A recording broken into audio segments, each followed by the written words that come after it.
Merhabalar, kanalıma, videoma hoş geldiniz arkadaşlar. Bugün 46-48 beden uyumlu bir pantolon dikeceğiz arkadaşlar. Kumaşımızı ikiye katladık, serdik. Açık kenarlar burada.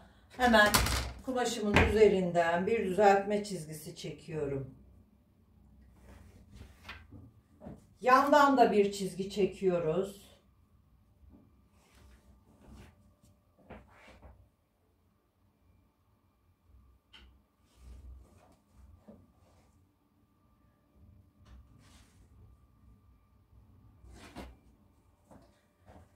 Öncelikle benim çalışacağım ölçüler 46-48 beden uyumlu. Kalça ölçüm 116, boy ölçümüz 95 santim, oturuş yüksekliğim 27 santim, ön A 5 santim, arka A 14 santim arkadaşlar. Şimdi hemen ilk önce mezurumu tutuyorum. Şu şekilde 95'ten boy ölçüsünü alıyorum. 4 santimde kıvırma payı veriyorum. Mezurumu hiç kaldırmadan oturum yüksekliğim 27'yi işaretliyorum.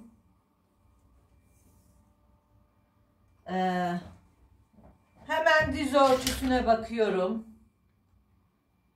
95 bölü 2 eşittir 47,5. Artı 6 53,5. Hemen mezurumu kaldırmadan şöyle 53,5'dan diz hattını işaretliyorum. Bu çizgileri hemen enine uzatıyoruz arkadaşlar. Bakın. Oturum yüksekliğim. Diz hattım. Paça boyum ve kıvırma payım.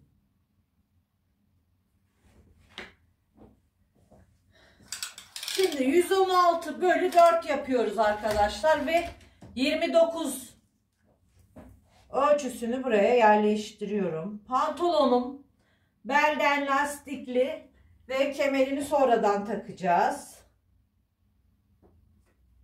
Yukarıdan da çiziyorum.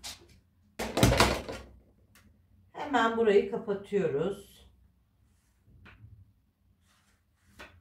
Bu bedenlerde ön ağımız standart 5 santimdir arkadaşlar. 5 santimi işaretliyorum. Buradan da işaretliyorum. Pratik bir şekilde ağımı çiziyorum. Yukarıdan ise çok büzgü olsun istemiyorum. 1 santim içeri giriyorum. Ve şöyle ağımla birleştiriyorum. Her zaman olduğu gibi bedenimiz ne olursa olsun 2 santim ön bedenden düşme yapıyoruz. Burayı da şöyle çiziyoruz arkadaşlar. Cep yapmak istersek buradan cebimizi çiziyoruz. 7 santime 17 santim çiziyoruz ama ben cep yapmayacağım arkadaşlar. Evet, şimdi pantolonumuzun beyni olan en önemli yere geldik. Diz boyu, düz boyu ütü hattı arkadaşlar. Bakın şimdi 29 artı 5 yapmıştık. Buranın toplamını ölçüyorum ve 34 santim 2'ye bölüyoruz. 17 santim ütü hattını çiziyoruz. Şimdi şöyle 17 boydan boya ütü hattımızı çiziyoruz.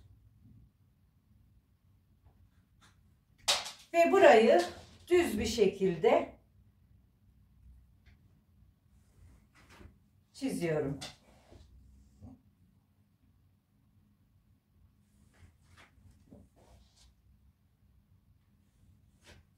Evet. Şimdi dizimizi yerleştireceğiz arkadaşlar. Diz ölçüsünü nasıl alıyoruz? Dizimizin 5-6 santim üstünü ölçüyoruz. Ve şöyle rahat bir şekilde. Benim 60 santim geliyor arkadaşlar. Bunu ikiye bölüyoruz. 30 santim. 30 santimi de buraya isterseniz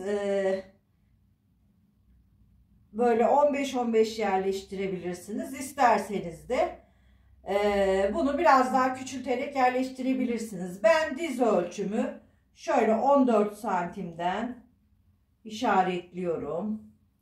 14, 14. Paçaya gelince de paçamı da 10 santim istiyorum. Bunlar size kalmış paça ölçüsü. Ben 10 santimi yeterli buluyorum. Her zamanki gibi paçadan dize düz cetvelle birleştiriyoruz arkadaşlar. Bakın bu hiçbir zaman değişmez. Bol paça, dar paça ne yaparsanız yapın. Cetvelimizle birleştiriyoruz. Bu şekilde. Dizden ağımızı ise şu şekilde bakın. Şu şekilde birleştiriyoruz. Riga cetvelini böyle yerleştirdiğimiz zaman bu cetvel düz gelen çizgiyi karşılayacak arkadaşlar. Bakın. Bu şekilde ön ağımı çizdim. Hemen şimdi yanı da çiziyoruz arkadaşlar. Burayı da aynı şekilde riga cetvelimizi kullanarak yanımızı da çiziyoruz.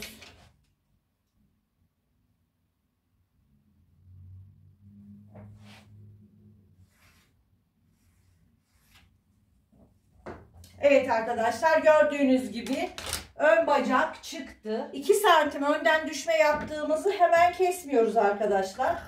Arka bedenimizi kestikten sonra.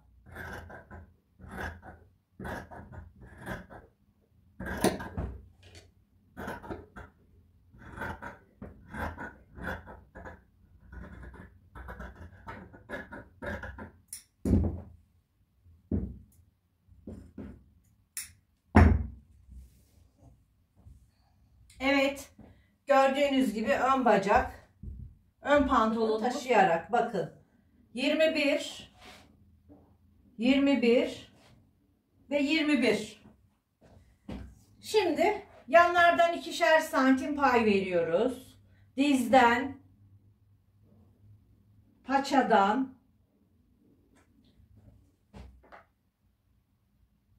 ikişer santim pay veriyoruz. Dikiş payı.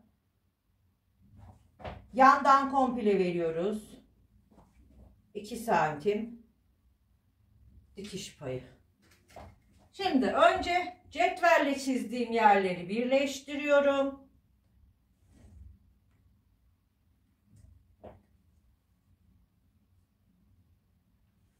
Burayı da birleştiriyoruz.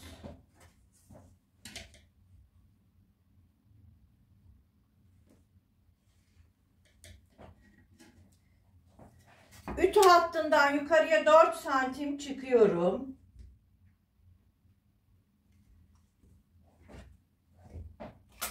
Yanları riga cetvelimizle çiziyoruz.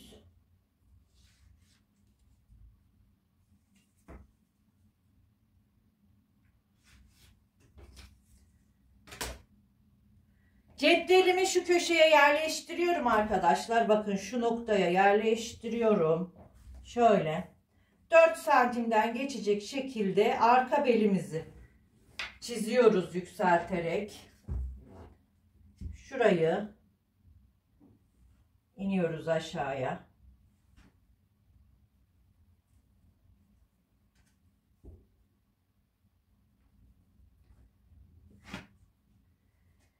Evet arkadaşlar, şimdi arka ağımızı buluyoruz. Arka ağımız basenimizin komplesinin 8'de 1'i, yani 116 bölü 8 yapıyoruz arkadaşlar ve 14 çıkıyor.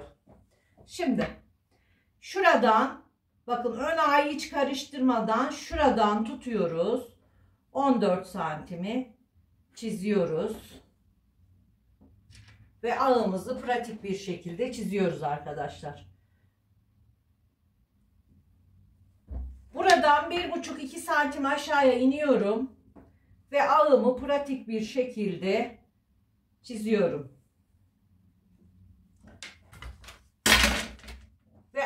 ağımızı şu şekilde kırıklık olmayacak şekilde çiziyoruz arkadaşlar. Bakın riga cetvelimle şurayı düz karşılayacak şekilde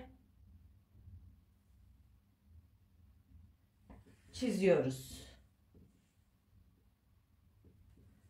Evet, pantolonumuz çıktı arkadaşlar.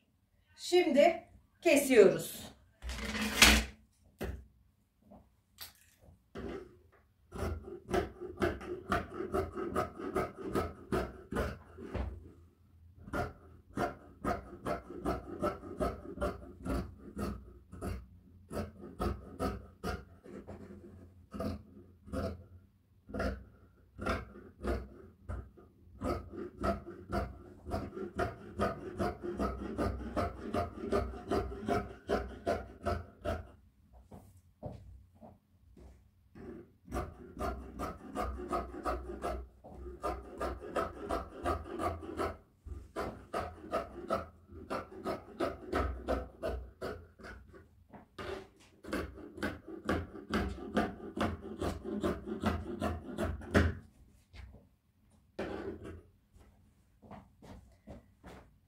Evet arkadaşlar, arka ve paçamız da çıktı. Şimdi ön belimizi 2 santimden düşme yapıyoruz. Her zaman pantolon olsun, pijama olsun arkadaşlar, ön ve arka arasında 6 santim pay olur arkadaşlar. Gördüğünüz gibi bakın 6 santim yükseklik olur. Şimdi pantolonumun dikimine geçiyorum. Arka ağımı birleştiriyorum. Ön ağımı birleştiriyorum. Bacak aralarını dikeceğim ve kemerimizi takacağız. Kemerim için kullandığım lastiğe göre kumaş keseceğim arkadaşlar. Pantolonumuzu birleştirip geliyorum. Ön ağımdan birleştirmeye başlıyorum arkadaşlar.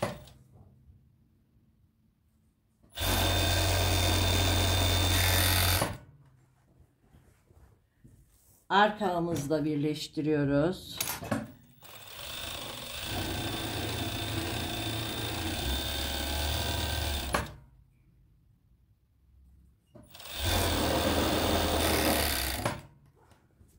Şimdi açıyorum, arka bedenimi alta yatırıyorum. Ön bedenimi alıyorum. Belden başlayarak yandan birleştiriyorum arkadaşlar. Yandan kapatıyoruz.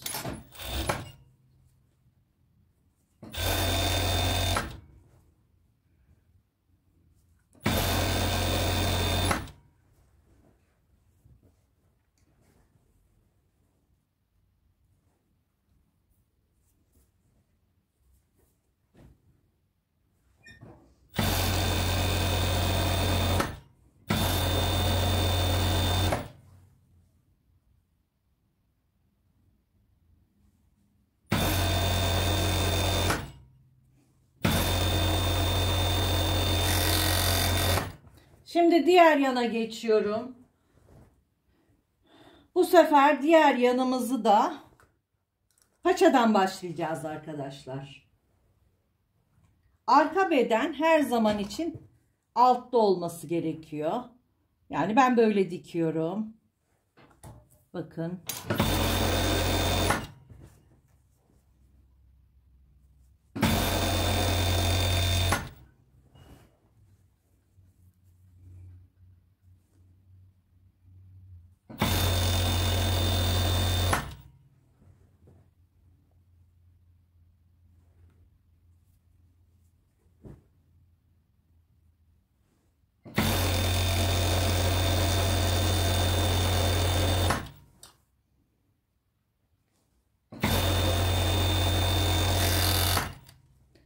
Şimdi bacak arasına geçiyoruz arkadaşlar.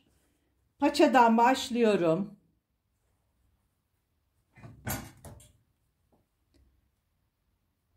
Kumaşımızı katlarken düz yüzünü içine katlamıştık. O yüzden rahatça dikiyoruz böyle.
Evet arkadaşlar, pantolonumuz dikildi.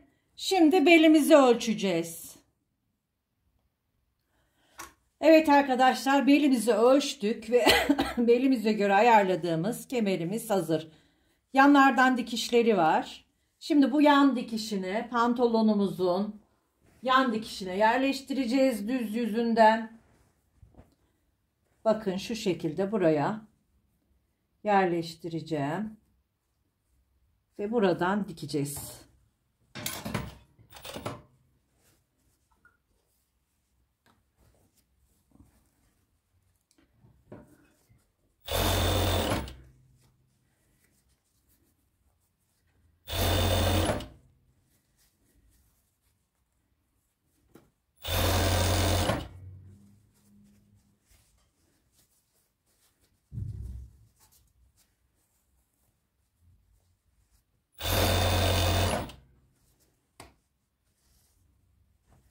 Evet arkadaşlar, bu yan dikiş de buraya denk gelecek.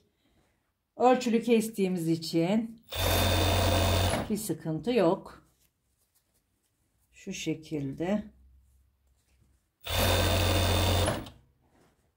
belimizin kemerini dikiyoruz.